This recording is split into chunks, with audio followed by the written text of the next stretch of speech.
Hey, True Believers, Englentine here. Now, usually, or before I should say, not usually, but in the past, I have done Marvel vs. DC Comics where I would review every Marvel, every DC comic that came out in a particular week. Now, as you can imagine, that's incredibly expensive, and that means I have to read every Marvel, and honestly, I don't want to do that. So I decided, why don't you just rank them?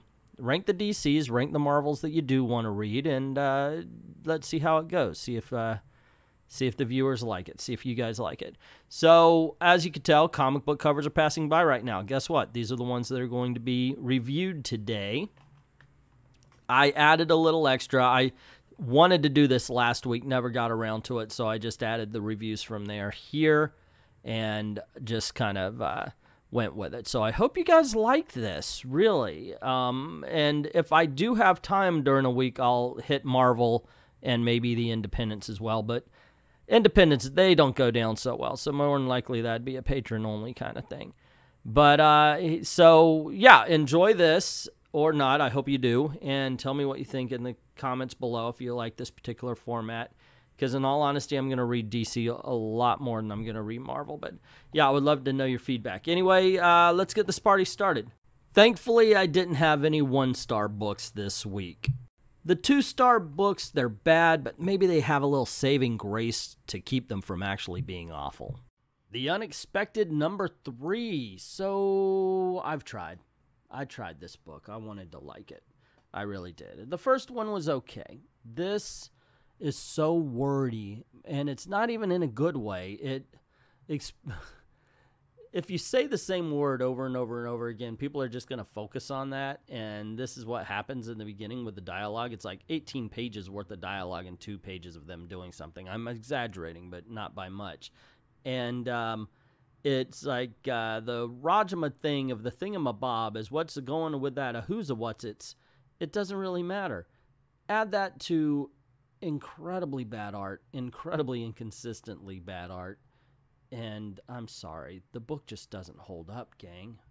The 3-star books, they're average. They either didn't register with me or they were okay, but not good enough to recommend. Death of Superman, Part 1. There is hardly a book on this list that I wanted to succeed more than this. It's the return of Louise Simonson. I was looking forward to it, but there's also no book as useless as this. This is basically the story before the movie, but the movie tells you everything you need to know. This is just, I mean, it's there. It's not bad. It's not bad. I gotta say, it's just, there's nothing really exciting about it. I don't care where it goes. It's just, it exists, and that's about the best I can say about it. Action Comics 1001, you have Brian Michael Bendis continuing his deconstruction of Superman, and, well, let's put it this way. The action scenes are erroneous at best.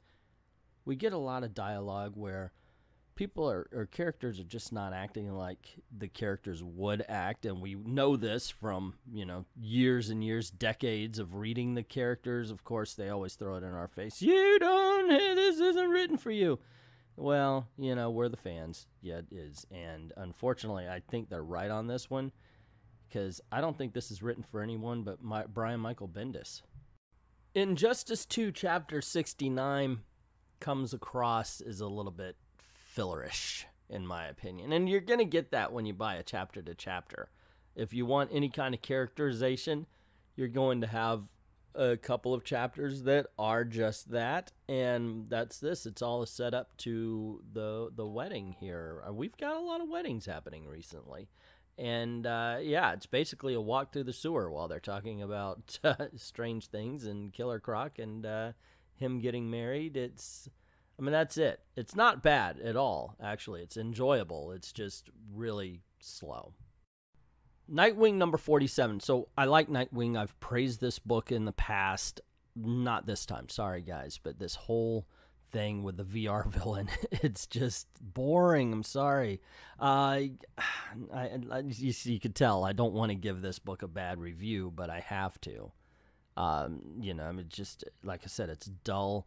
Nightwing's running around with a VR visor on, talking to people as he knows they're there. So then why are you fighting the VR people? I'm just not, It just doesn't make sense, and I just can't get into the villain because of it. I'm sorry, if you rely on VR, you're doing it wrong. Detective Comics 985. Man, if there is ever a book that could be described as, it's all right, this is it. It's absolutely 100% A-okay. So Batman caught a guy, left him broken and beaten, and he wants revenge. Stealing a whole bunch of kids. Has somebody on the news saying, hey, you got to kill all the Robins or bring them down here so I can kill them, or I'm going to kill all these children. And that's basically the whole story. Like I said, it's absolutely fine. The art is fine. The story is fine. It's okay down here. How are you? Wonder Woman number 51, I am assuming, is a bit of a palate cleanser. Wonder Woman puts this girl Moon away into a prison, and then she visits her, and they talk until they become at least respectful towards each other if they don't like each other, and that's the whole thing. That's it. By the way, this is one instance where the regular cover is actually better than the variant, although the variant's really good. These are two very good Wonder Woman covers. I would almost rather talk about them than the story. It's not that the story is bad, it's just, it's a palate cleanser to get you from one story to the next, I guess, because this is in no way, shape, or form an exciting one. The 4-star books, they're good, and I'm happy to recommend them to you. Green Arrow number 43. So this whole book is really about kind of Roy Harper trying to get the trust of Green Arrow. Okay, I've been your sidekick, now I'm your partner, treat me like your partner. It's really basically all the dialogue that Robin had in Batman and Robin just shifted over to Roy Harper here. It's actually an enjoyable book. And then, but the action is arbitrary. You really just don't need it. I mean, it's all about the dialogue during the action. But what this book is really doing is setting up the story. And Oliver Queen fights a social justice warrior terrorist. It was kind of surprising here.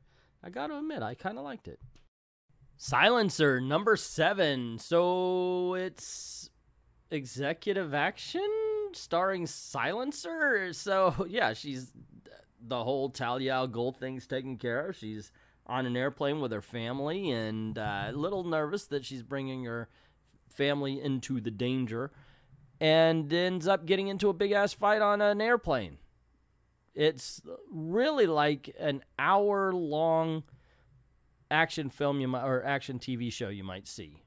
It really does play out like that. It's a very easy read, very breezy, and a lot of fun. Justice League Dark number 1. I did a full review on this one, so please check that out. The basic gist of the whole thing is, oh my gosh, I forgot all about it. Wow, that should tell you right there. Wow, what happened in this book? Okay, I did like the conversation between Wonder Woman and Detective Chimp. I remember that. I thought it was weird to have Man-Bat here because he's a man of science and not magic. And it's always good to see Zatanna in a book. Otherwise, in all honesty, do what you will with this, but I forgot all about it.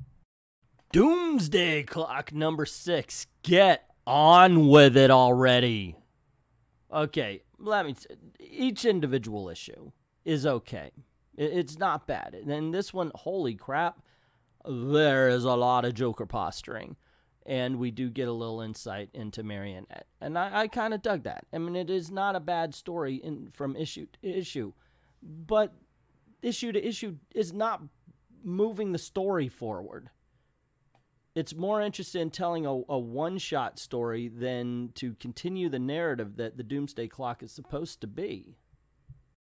Harley number 47. Now, I have to admit, usually I'm not a Harley Quinn fan, but I've been enjoying this Hammer Harley kind of storyline, her against Granny Goodness. It's a little bit over the top, but Harley Quinn has always been that kind of book, usually annoying the heck out of me, however. Occasionally she runs into a good story, and this is one of them. The art's okay. I like it, but give me a book with the New Gods and the characters from the New Gods in it, and it's always a plus. I don't care if it's bad. It's got a bad plus, but this one, it's pretty good. Archie Meets Batman 66, number 1. Let me tell you something. First of all, I dig the 66 series. I am absolutely in. God bless if this is the way I gotta get at him. This is the way I've...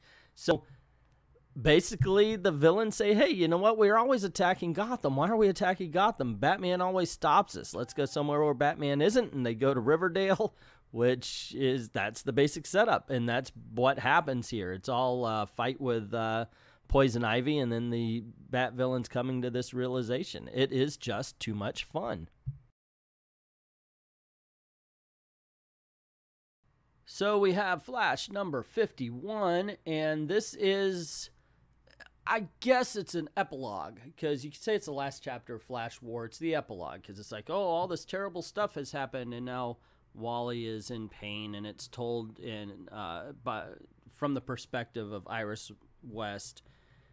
It's not bad. It's a little cheesy in places.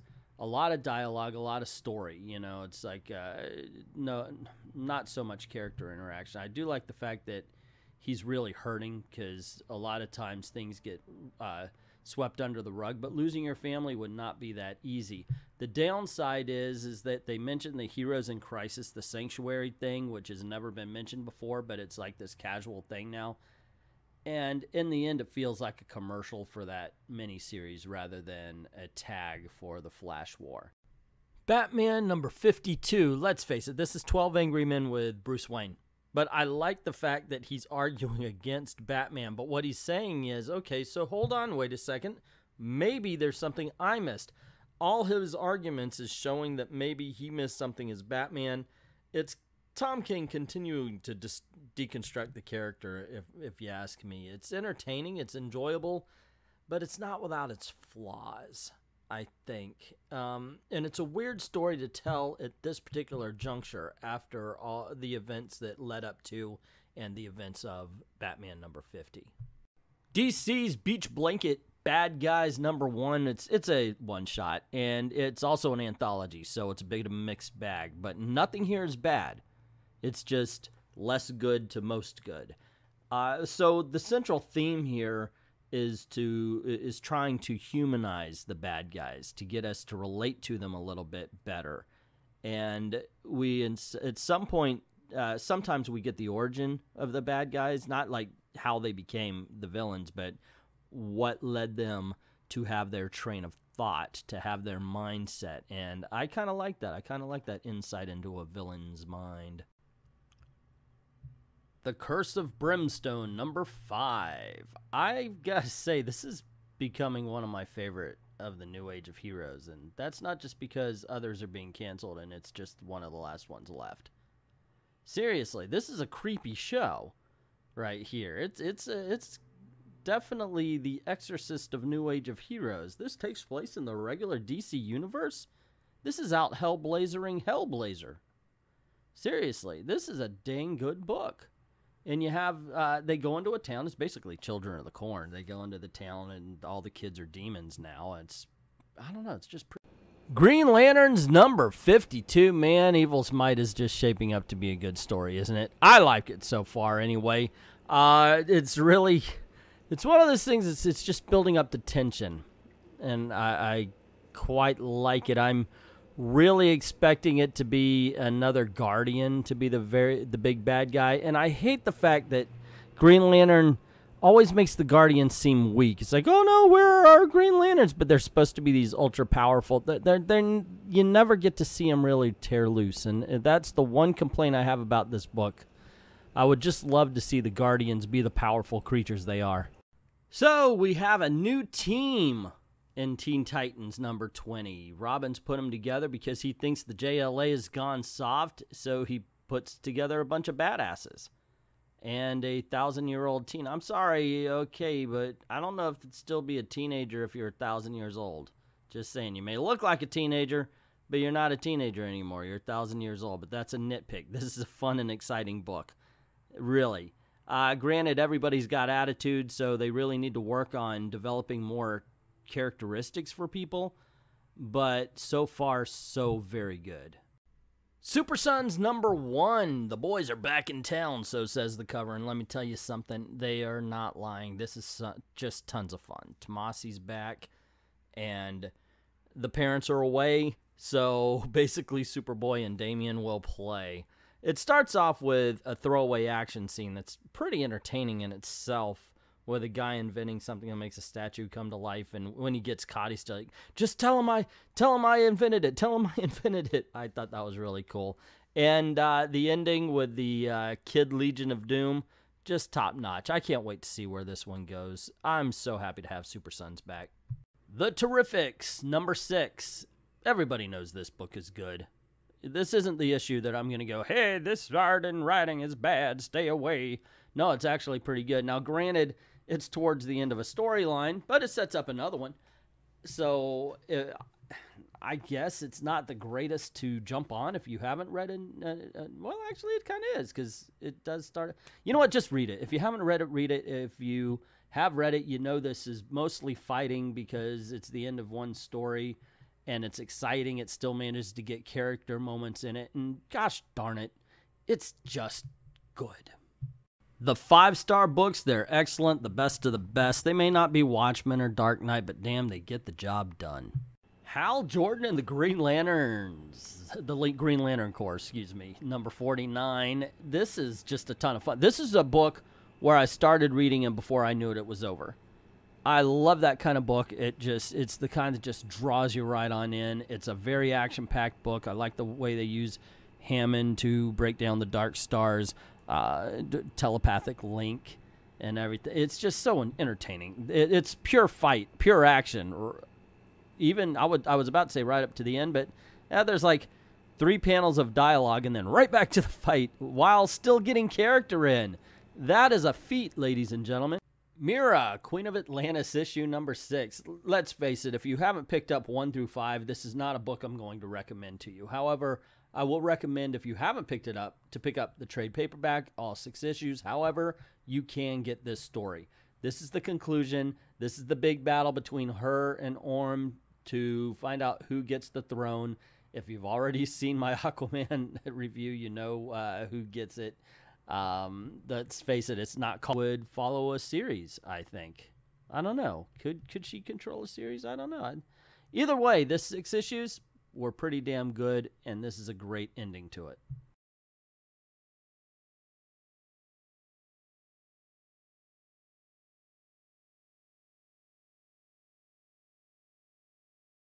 Deathstroke number 34, or as it's titled, Deathstroke versus Batman, but it's Deathstroke number 34. Anyway, this is another one of those books, like I pushed Aquaman all this time, that if you're not reading, you're doing yourself a disservice, seriously. And this Deathstroke versus Batman storyline has been on point. Here, both of them kind of canceled out each other's technologies, and they're just old school and fighting it out.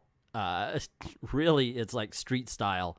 They're really going at each other. It's balls out action, and it's absolutely just a joy to read. It really was.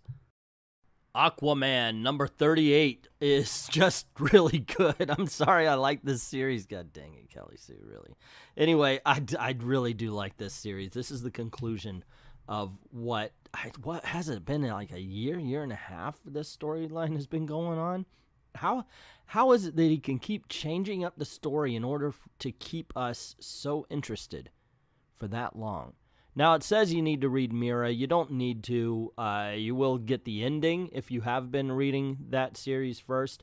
Otherwise, this is just an exciting conclusion. It's got all the action, the drama that you wanted from it, and a satisfying conclusion that not only makes Mira coming in as the new queen look good, but also lets Aquaman be the hero. So there you go, gang. That is every DC comic, well, that I read and bought and everything for the last couple of weeks. All ranked. And yes, I know, of course, he did Aquaman in the first place, but in all honesty, I went back and forth on that in Deathstroke. And it was only the fact that Aquaman had wrapped up a story that really pushed it over the edge. Deathstroke is an amazing story as well, so check that out. What did you think of the list? Is there something that you thought should be higher that I put lower, or lower that I put higher? So you know what I'm talking about. Let me know what you think in the comments section below. Also, if you like this this video, you want to see more, click like, share, get word out about the channel, and don't forget to hit subscribe if you haven't done it already, and that notification bell, because subscribe I don't know why they took that away. You know, it's just like a stepping stone to the notification bell. So make sure you don't miss anything. Cool things happen around these parts. Also, I do have another channel. So if you like Disney, theme parks, so forth and so on, go on over to Mad About the Mouse. That link is in the description below. And speaking of links in the description below, if you don't mind helping out this channel, go on over to Patreon. Drop $1 in the till. Helps keep the lights on and helps keep making videos for you. Thank everybody who's already done that. And to everyone, all of the true believers, thank you very, very much for watching.